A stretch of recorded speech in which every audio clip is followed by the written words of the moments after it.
Timbolo fantatro zay hoentiny ampitso na ohatsika na masoandro mibalika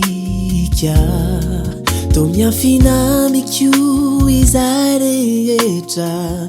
hoavy to tiako ho fantatra sahady kanefa nino naiseo ny finoko tsy jano natreo fa matoky anao ny foko hatramin'ny farany satria fantatro fantananao sy zay rehetra mety hoaizao matoky anao ny foko tompo tsy miova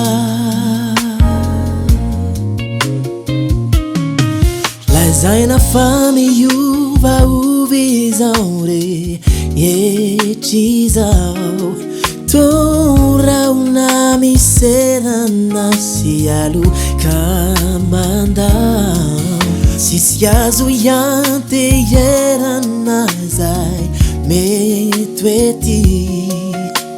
to zava-pona maro pakafy kanefa nino naiseo ny finoko tsy jano natreo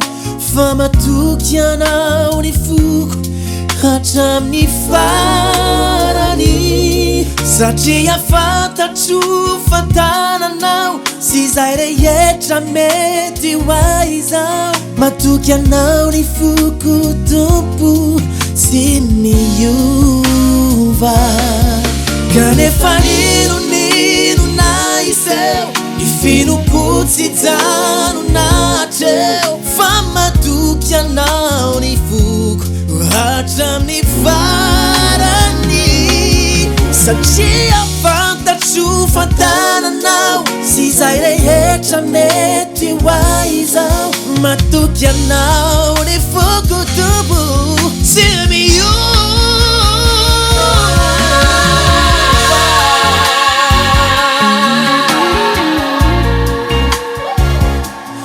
matuki anao ny foko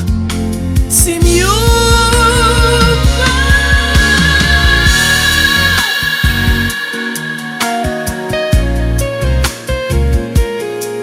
matuki anao ny foko tompo